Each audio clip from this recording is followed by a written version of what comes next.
Hello, Brother Wang. Please don't read my name out loud. Thank you for your videos. I've been a fan for over a month now, and I often watch them several times. I know you love hearing stories, so if you don't mind, I'll share mine.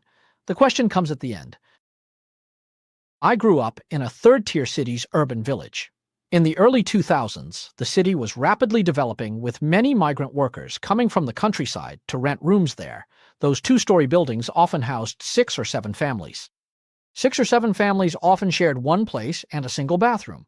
North of my rental house was a small street I called the back street, filled with arcades, skating rinks, and food stalls. After school or on holidays, us migrant kids would run there to hang out. We didn't really have an innocent childhood. By the time we were in 2nd or 3rd grade, our mouths were already full of dirty words about genitals. I would follow the older kids to the arcade to play games or slot machines or go skating. When we ran out of money, we'd steal. If we got caught, we'd get beaten. But after the beating, we'd steal again. Back then, the back street was a chaotic mix of all sorts. Gangsters, the underworld, and wild kids like me all mingled together. I even saw drug dealers there. In an environment like that, of course I didn't study properly. In fact, I never even had the concept of studying since I was little. My exercise books would still be brand new at the end of the semester. I just got by one day at a time. Around age 15 or 16, I wanted to change my life. I was dating the prettiest girl in junior high, a top student and school beauty, while I was a typical troublemaker. I realized that if I kept going like this, we wouldn't have a future. So I started thinking about how to change. My entrance exam scores were terrible, so I ended up in a vocational school, while my girlfriend went to the best high school in the city. The vocational school was in a remote rural town, and most of the students there were troubled kids like me. Besides playing video games, all we did was get into fights. I didn't want to keep drifting like that, so I thought about studying, but I had no idea what to read. That year, Mo Yan had just won the Nobel Prize, so I bought a set of his books and started reading Mo Yan. I was at the vocational school for less than a year when I saw with my own eyes one of my friends smash another student's head open with a U-lock. The other guy's face instantly turned completely red with blood. That night, my friend sent me a text message. "I've committed a crime." After that, I never saw him again. This incident immediately made me realize that if I wanted to change myself, I had to change my environment. A few days later, I decided to drop out of school. Looking back now, dropping out was a rash decision. After leaving school, I worked all kinds of jobs: construction sites, restaurants, delivery, basically anything that didn't require a diploma. I knew this couldn't last. People like you drive telecom fraud. Thousands in this industry come from the bottom of society. For them, it's a last resort with no other choice. If everyone had a good background and education, who would choose this? It's just like what Elon Musk said after he went to Gaza. What he said was absolutely right. If a country is filled with poverty and hatred, then it will inevitably produce extremists like Hamas. That kind of environment is the perfect breeding ground for extremists like Hamas. Without changing poverty and education, these things never change. This letter shows you're a product of a poor environment, too. You're just a step from becoming a suicide bomber. You just weren't led there. If guided young, you might have gone because it pays hundreds of thousands a year. That's why kids go, risking everything to survive. If we can't fix employment and poverty for China's grassroots, then the so-called crackdown on telecom fraud in northern Myanmar is just a joke. If you believe that taking down northern Myanmar will eliminate telecom fraud, then you're a fool. That's just another Chinese dream story that Jin Shang tells everyone. He's best at dreaming. 17 or 18 years old is exactly the age when one's worldview and values are being formed. It's a pity that I didn't have a good mentor to guide me back then. I really envy your son and daughter for having such a wise and open-minded father. When they face confusion in life, they will surely receive a lot of guidance from you. Although I lived with my father since I was young, we basically had no emotional connection. Apart from what was necessary, we didn't communicate, and later on, we even ate our meals separately, let alone talked about life guidance. After I became an adult, it took me a long time to accept that my father didn't love me. This fact, however, I am quite grateful that I managed to keep my habit of reading. When I was young, I had many confusions about human nature and the world. Besides running into obstacles in society and reflecting on them, I also sought answers in books. In my teens and 20s, I read a large amount of literature and philosophy. During those years, my income was low, and apart from basic living expenses, I spent everything on books. Later, I started writing novels and scripts and began to earn an income. Life was visibly getting better, but then a turning point occurred. When I was 24, I was diagnosed with severe depression. I had never developed the habit of saving money, so all my earnings were spent on medication and medical treatment. My income fell short, so I asked my father for help. He ignored me, forcing me to use online loans for treatment. Those 2 years were hopeless. Emotionally, I was giving up, but rationally, I believed I'd survive. After recovering, I owed 200,000 yuan. I worked hard, writing full-time by 25 and winning a minor novel award, though pay was low. I planned to pay it back slowly, carrying the rest in my heart. That's how I held on until this year. In September this year, I lost my job. I originally thought that after the pandemic, the film and television industry would improve, that the so-called winter for the industry would pass. But it didn't. In fact, things only got worse. Losing my job was almost a devastating blow for me. There was still some debt left unpaid, and I couldn't find a new job no matter how hard I tried. Falling behind on payments became inevitable. I just turned 27. Right now, I feel conflicted about the future, often filled with despair, yet still holding on to hope. The difficulties of these past few years have taught me one thing. You have to keep saving yourself from the abyss, again and again, never giving up. But on the other hand, I worry that after one abyss, there might just be another. Finally, I want to ask you, Brother Wang, 2 questions. First, for someone like me, who is in debt and unemployed, there's almost no chance to escape from the very bottom of society. In an era when a great flood seems imminent, how should one cope? Based on your experience, could you give me some advice? Second, I often hear people say that major economic depressions tend to make the film and television industry flourish. For example, in the United States, the Great Depression fueled the rise of Hollywood, and in Japan, the anime industry also flourished in the 1990s. Right now, besides sticking to writing, I'm also learning about directing, so I'd like to ask, do you think China will experience a similar era? Wang, what's your view on the future development of China's film and television industry? Oh, I don't want to become like Teacher Zhai, an all-knowing, all-powerful, omnipotent savior who can answer 100,000 whys. I'm not that, and I don't have that kind of ability. But I'm very willing to be everyone's close and understanding big brother. Big. Little brother, you're only 27. Let me tell you about my own experience. I'm not what you might imagine, someone born with a silver spoon in their mouth. That's not my family background at all. Compared to Teacher Zhai, I'm still a level below.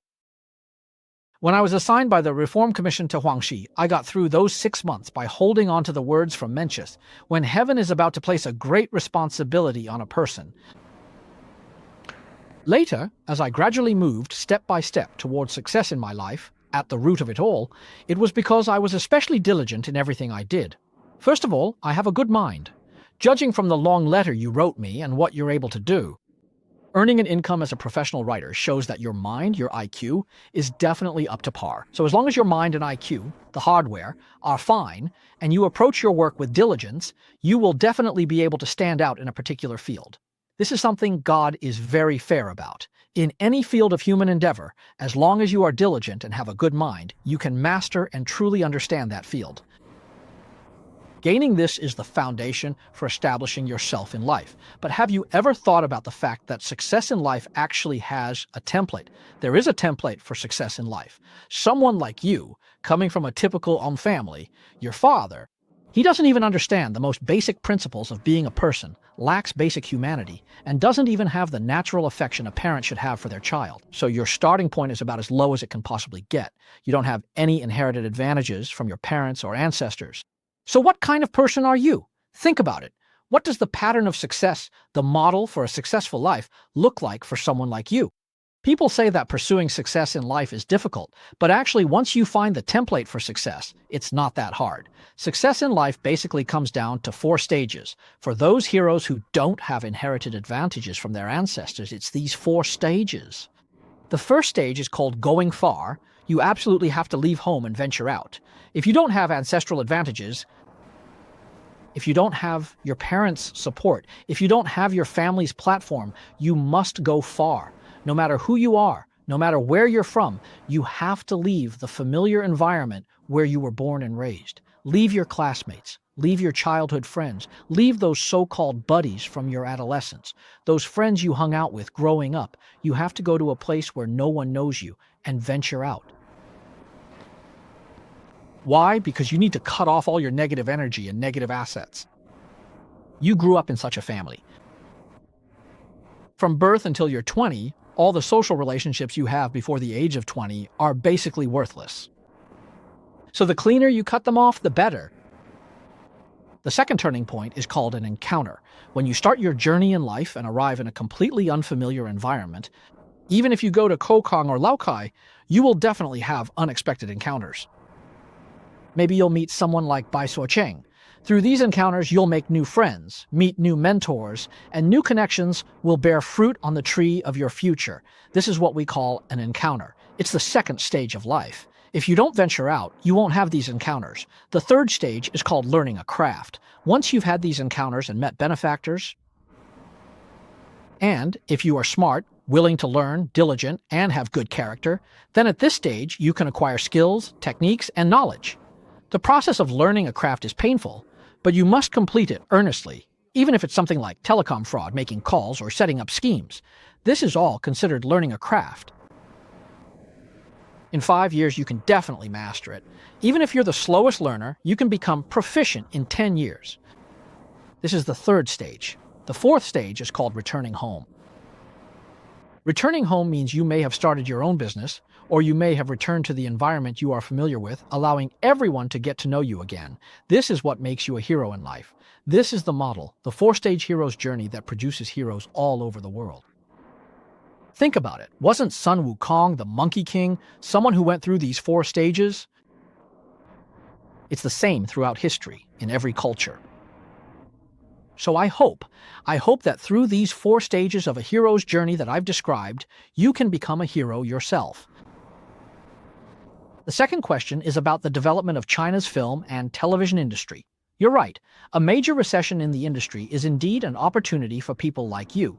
If there is a major recession, stagflation, or even severe hyperinflation, it doesn't have much impact on one group of people, those who are already destitute.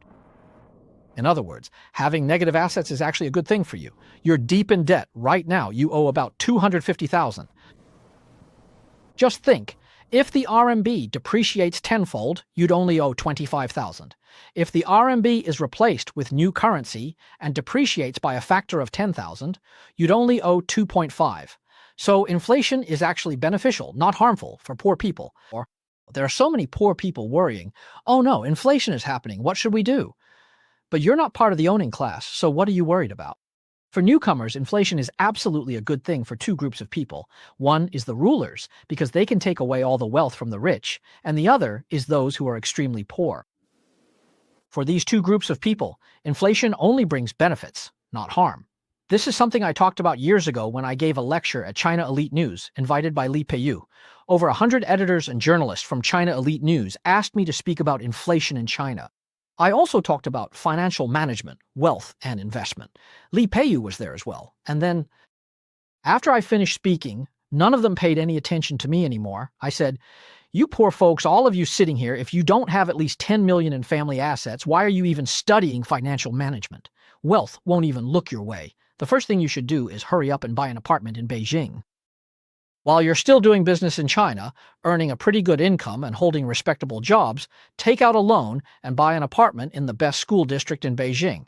That's what financial management is. Stop asking me about asset allocation. What does that have to do with you guys anyway? You bunch of, That's it, that's all. Li Peiyu said, looks like after today's meeting with President Wang, I'm the only one here qualified to do financial management. This Li Peiyu, and also Han Xichen. Wait, was it Han Xichen who said it, or Li Xuebin? Was it Xuebing or Xichen who said it? Li Peiyu just smiled wryly. Maybe Peiyu really does have over 10 million, but aside from Peiyu, no one else has 10 million because that was in the 2000s, not even 2010 yet. So back then, I told them to hurry up and buy property, but they just wouldn't listen. One after another, they were all still talking about asset allocation. Sigh. So that's why the Great Depression was about to come, or maybe hyperinflation, stagflation was coming soon too. The rapid devaluation of the RMB is actually good news for you, because you're poor, you owe everything to others, you're in debt, you have no savings, and even less in assets. So for you, this inflation is honestly great news.